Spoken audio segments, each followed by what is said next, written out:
everybody shut up and said, ah! Luckily somebody took a photograph, because this actually shows real numbers. It shows the price of building rent, 8,000, 80 million. It shows the price of building tax equivalency, 16 million. It shows these other properties we have, like this and whatever. It shows we lost money on the, TC Wescott said we lost $100,000 on the housing, on the St. Mark's Bookshop, on the student housing.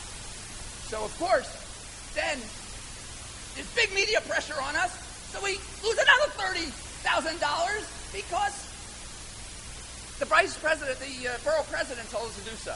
Thanks a lot. So we had these fees, we got annual giving. You can see the really small numbers here. And then we get this really fancy thing here, imputed investment income. Imputed means money you give yourself. I looked it up. So they make up this 7 million figure out of where, I don't know, out of the policy index thing, and they create this deficit that says, oh, look, you know, we only got $43 million this year. That's all we got. So there was a slide that came before this slide, and I was there furiously, this is Halloween Massacre, I was furiously taking notes. With all these columns, she broke it all up for us. So here's your 46.1 million.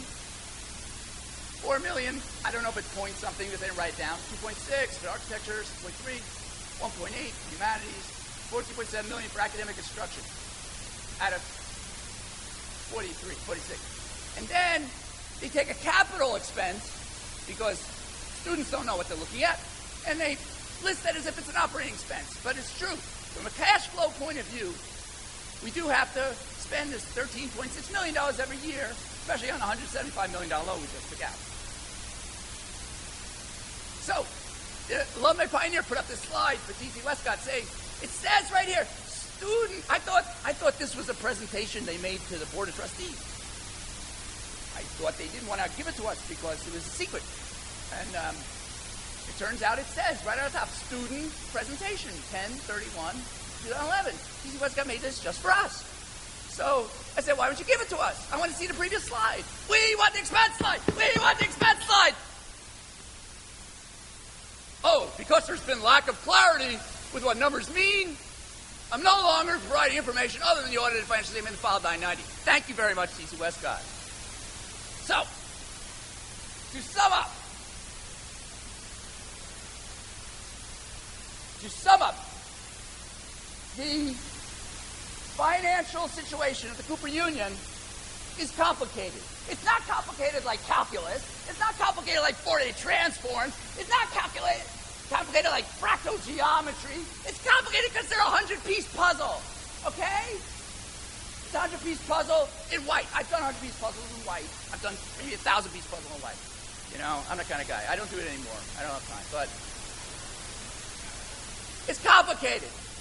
You take the Form 990, it looks like this. Now, they merge, especially this big chunk down here that says, you know, mission of the college salaries, right?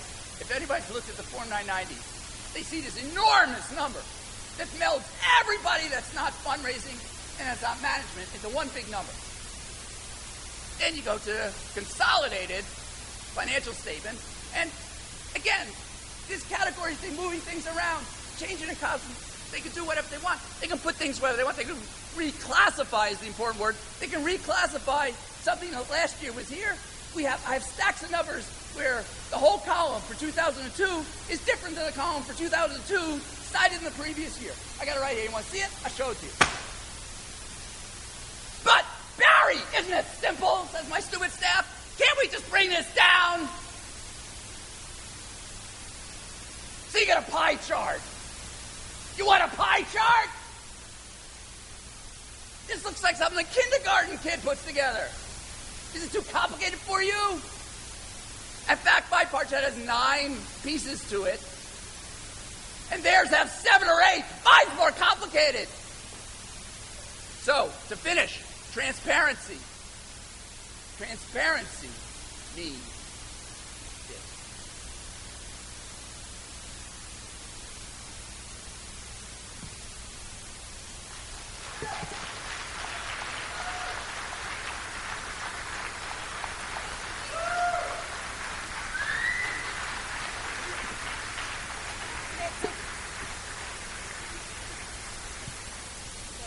We don't have to.